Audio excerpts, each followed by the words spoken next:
ang mga residenteng stranded. Ramdam pa rin ng mga pagbaha. Abot tuhod, abot lewang, abot leeg. Pero ito mga taga rito, ang sukat na nila ngayon, kalahating poste. Nito lang Hulyo, sinalanta na naman ng masamang panahon ang ating bansa. Dahil sa lakas ng Super Typhoon Karina na sinabayan pa ng hagupit ng habagat. Binaha ang maraming parte ng Metro Manila at mga kalapit probinsya.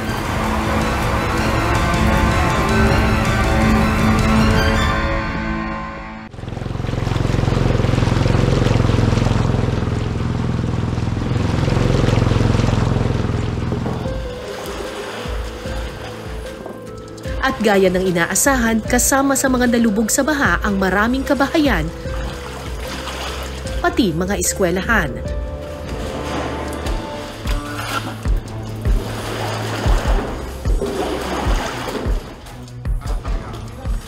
Ang mga teacher at staff ng mga pampublikong paaralan hindi magkanda-ugaga sa paglilinis ng mga naiwang putik at burak para mairaos ang unang araw ng pasukan. Kasama na ang pagsalba sa mga nabasa at naputikang mga gamit sa loob ng classroom.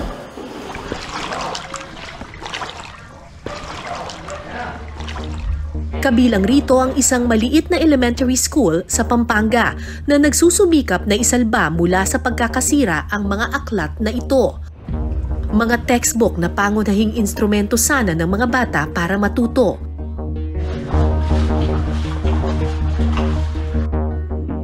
Lalo ang mga batang minsang napagkaitan ng edukasyon.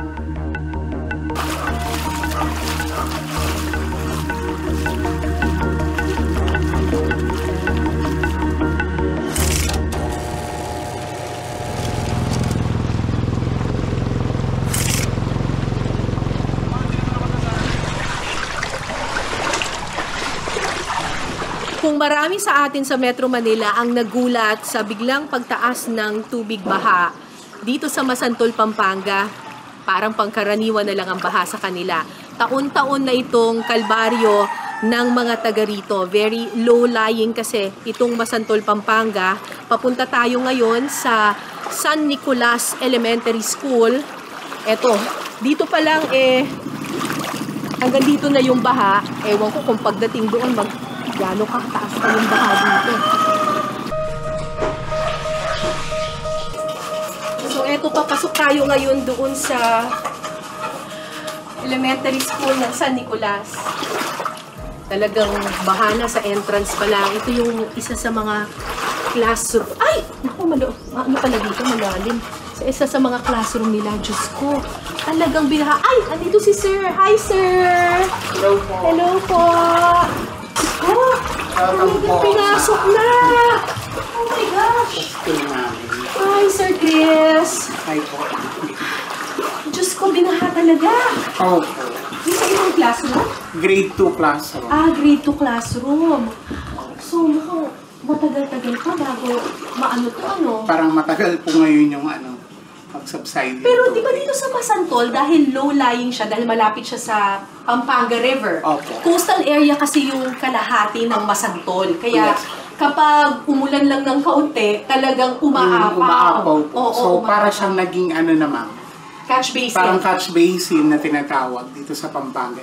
And at the same time, naging part na siya ng yearly na ng mga tao dito. So, sanay na kayo sa baha? Sad to say, nasanay. Nasanay? Pero kung meron lang kaming choice, sana. Yung mga achievements ng school, parang gusto kong i-save sana yung most improved sa mga schools na. Kasi yung mga students namin dito, performing well naman po. Performing well sa kabila nitong mga mga kalamidad. Kahit humupa na ang baha sa ilang bahagi ng Masantol, Pampanga, ang San Nicolas Elementary School nananatiling nakalubog sa baha.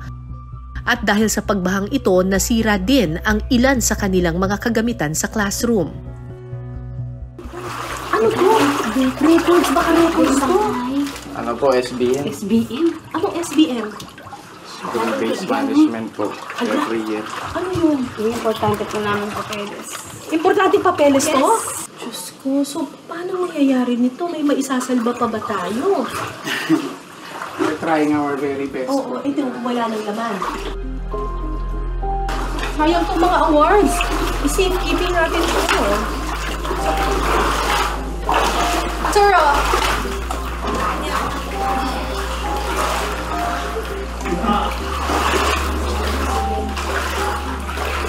so, yung mga teachers ngayon, dahil nga pumasok yung baha, sinusubukan nila ngayong isalba kung ano yung kaya pang isalba, lalo na yung mga textbook, reading materials, kasi hindi naman biglaan na makakapag-request ka sa DepEd ng mga libro.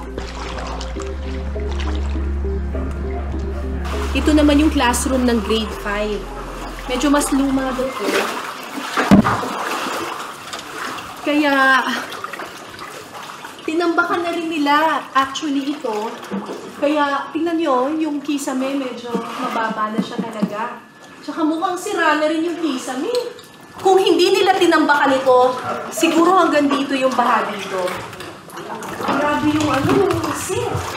Ay, ano hindi yung mga sinisilbi, sir? Naku, magsasalba pa ba ito? Ito parang pwede pa. Ibibilag lang. Diyos ko. Baka pwede pa. Pwede pa kaya ito? Kasi kahit papatuyuin mo siya ng ganyan, magdidikit-dikit na yung papel, yung mga pahina. Ay! Ay! Hindi na kakayanin. Science, ano? Science equipment. Science equipment. Pwede pa yan. Oh. Ito po mga books din po tayo. Ito, pwede pa ba to? Ayan nagdidikit na oh. Yun ang problema Ang bigat. Naku, basang-basa na. Hindi na ito pwede. Paano gagawin dyan? Nire-report naman po. Tapos po-condemn na. Po-condemnation. Tapos, kailan kayo makakawa ng bagong libro? Ay, matagal po. Paano yun in the meantime? Mga self-learning modules po muna yung print out po. Meron naman po mga soft copies. Yun po muna. Yun na muna. Ang pagkakapinsala sa mga textbook na ito ay may malaking epekto rin para sa mga batang dito lang umaasa para matuto. Tulad ng dalagitang si Princess. Nakatira siya sa isang pampublikong sementeryo na lubog din sa baha. Nasa likuran lamang ito ng San Nicolas Elementary School kung saan siya nag-aaral. Mahirap ang pamumuhay ni na Princess, walang kuryente at walang supply ng tubig.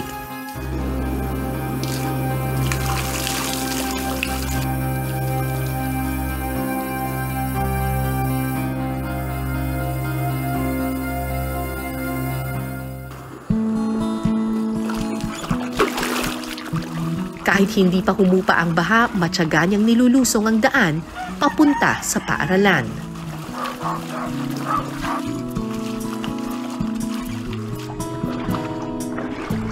Pag makakasad po ako, wala po kasing ibang daan Lahat po dinadaanan ko lubog po Tapos, sapatos Sinelas lang ginagamit ko. Masaya po ako nun. Pumapasok na po ako. At dahil nakalubog pa rin sa baha ang mga classroom sa San Nicolas, dito muna sa kalapit na kapilya ng kanilang barangay pansamantalang nagkaklase ang mga estudyante. Good morning, Teacher Lady. Good morning, classmates. God bless you. 1, 2, 3, 4, 5, 6, 7, kabila.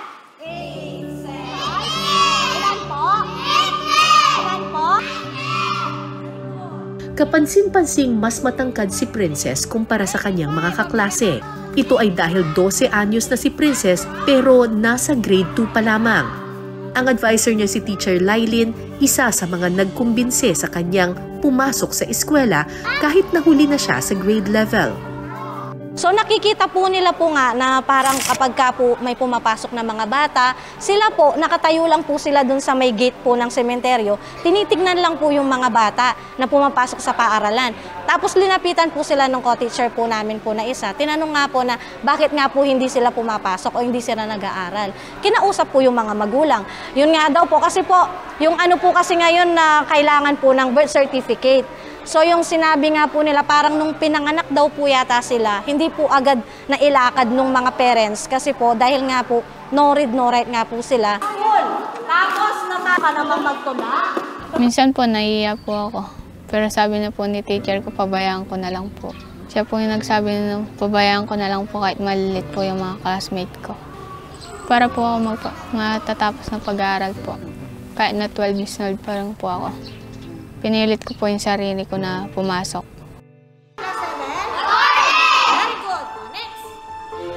Katunayan, mahusay daw sa klase ang dalagita. Paborito niyang subject ang kinatatakutan ng marami, math. Isa rin po siya sa mga sumasagot agad, nagtataas ng kamay. Talaga pong gustong-gusto po niya, palagi po niyang nire-request. Halimbawa po, meron po kaming subject na ESP muna po. Palagi po siyang nagtatanong kung ang kasunod na po ba ay math. Lalo na po, halimbawa po, meron po siyang kaklase na medyo hirap pa po sa math. Tinutulungan po niya, tinuturuan niya rin po. Halimbawa po, may nakita po siyang isang kaklase niya, gaya po kanina. Medyo hirap pa po siya na makapag-compute o makapag-sagot dun sa addition niya. Yun po, tinutulungan niya po, tinutulungan po niyang magbilang para makasagot po. Kumusta? Nahirapan ka ba? Nadalian ka? Nadalilan po. Bakit madali? Basic lang po kasi. Madalas mang tinatahak ang daan na lubog sa baha, mataas ang mga pangarap ni Princess. Gusto ko po mapatapos sa pag-aaral po para makatulong sa mga magulang ko. Para po makita ko yung mapagtrabaho po ako na mabuti.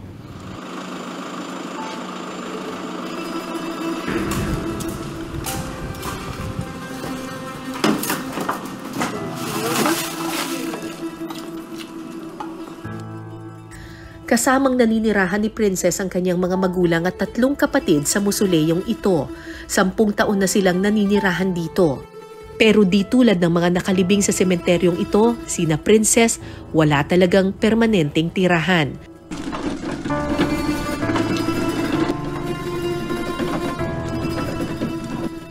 Aminado ang mga magulang ni Princess na pareho silang no read, no write.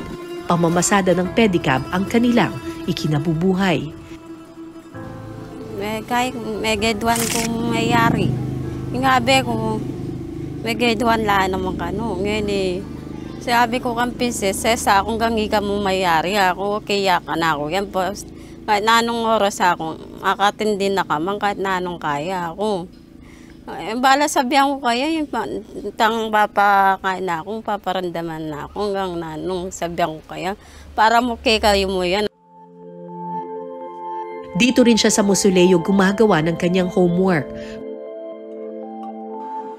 Pero paminsan-minsan lumilipat siya sa mga nicho kapag naiinitan.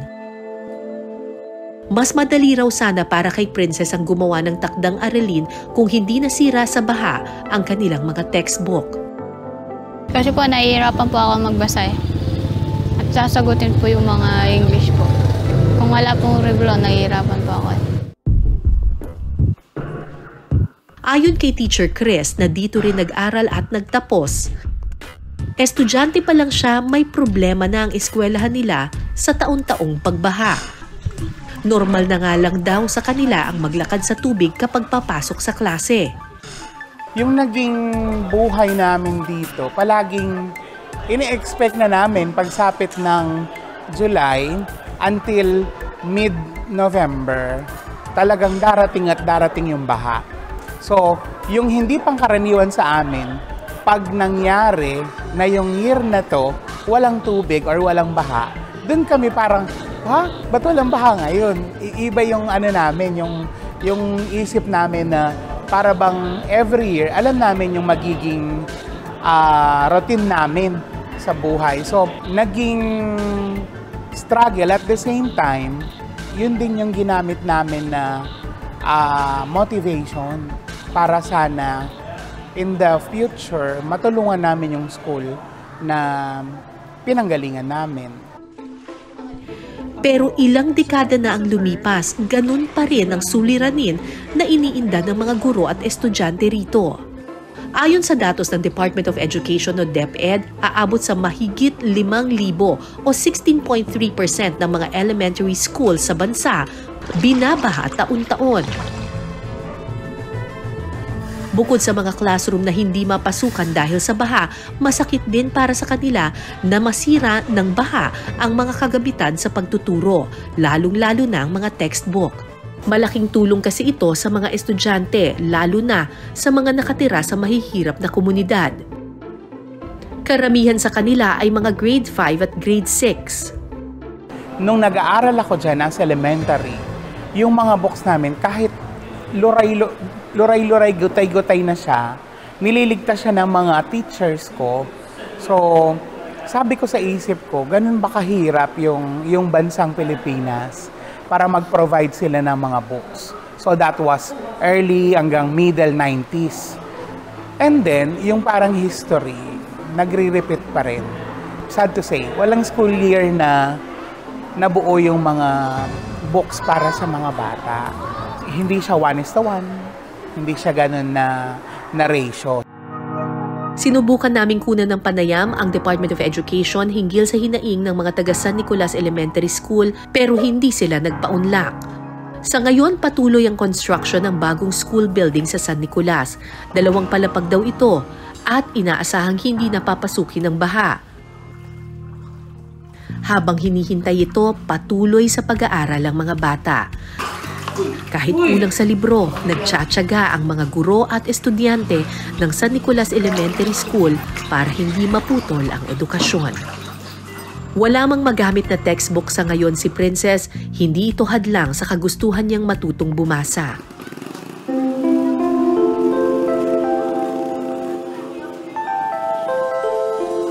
Kapag nakakahingi ng kaunting pera, pumupunta siya sa bayan para manood ng online videos sa internet shop. Imbis na vlog o reels, mga reading tutorial ang nakahiligang panoorin ni Princess.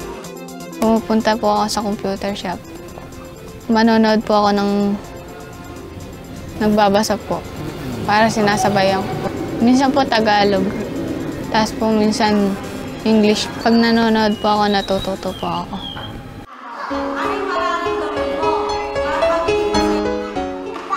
Gaya ng mga guro at estudyante sa kahit saang pampublikong paaralan, matatag at masigasig ang mga taga San Nicolas Elementary School. Patunay na kailanman hindi aanurin ng baha ang kanilang pag-asa at pagkasapik matuto. Pero kasabay nito, sana masolusyonan ang pagbaha sa kanilang lugar dahil ang edukasyon ay malaking susi sa kanilang pag-aahon.